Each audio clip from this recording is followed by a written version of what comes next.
अलिबाग वडखळ महामार्गावर शनिवार रविवार अवजड वाहनांना बंदी घालण्यात आली आहे. जिल्हाधिकारी किशन जावळे यांनी याबाबतची वाहतूक अधिसूचना जारी केली आहे. पोलीस अधीक्षक आचल दलाल यांनी ही माहिती दिली. अलिबाग मुरुड परिसरातील पर्यटन स्थळावर शनिवार रविवार मोठ्या प्रमाणावर पर्यटक दाखल होत असतात. त्यामुळे अलिबाग वाडकर राष्ट्रीय महामार्गावर दर शनिवार आणि रविवारी वाहतूक कोंडी होत असते. हजारो वाहने अरुंद रस्त्यावर आल्याने 25 ते 30 किलोमीटरचे अंतर पार करण्यासाठी 1.5 ते 2 तासांचा कालावधी लागत होता. पोलीस अधीक्षक रायगड यांनी सुचवलेल्या उपाययोजनांच्या पार्श्वभूमीवर हा निर्णय घेण्यात आला आहे. शनिवारी सकाळी 8 ते दुपारी 2 आणि रविवारी दुपारी 2 ते रात्री 9 या कालावधीत महामार्गावरील अवजड वाहतूक बंद ठेवण्यात येणार आहे. त्याचबरोबर अलिबाग शहरातील वाहतूक समस्या सोडवण्यासाठी आता पोलिसांनी सविस्तर उपाययोजना करण्यासंदर्भात जिल्हाधिकाऱ्यांकडे अहवाल सादर केला असल्याचे पोलीस अधीक्षक आचल दलाल यांनी सांगितले.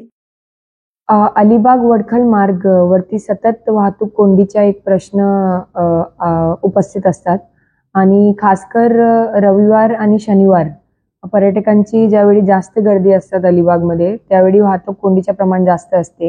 या पार्श्वभूमीमुळे आम्ही कलेक्टर साहेबांना एक प्रपोजल पाठवलेला होता की या दोन्ही ह्या अलिबाग वडखल मार्गावरती शनिवारी सकाळी 8 ते दुपार 2 वाजेपर्यंत आणि रविवारी दुपार 2 ते रात्री 9 वाजेपर्यंत अवजड वाहनांची बंदी करण्यात यावं, जेणेकरून येणारे पर्यटकांना काही त्रास होणार नाही.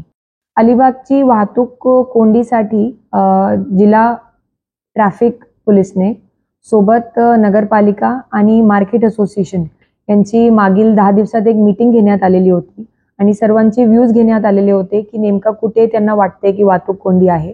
आता आमचा प्रपोजल कलेक्टर ऑफिसला गेलेला आहे. इथून पुढे कलेक्टर साहेबांच्या आदेशानुसार मग तिथे नो पार्किंग झोन्स, सम विषम पार्किंग असं नियोजन केलं जाणार आहे. शिवसत्ता टाइम्ससाठी धनंजय कवठेकर, रायगड.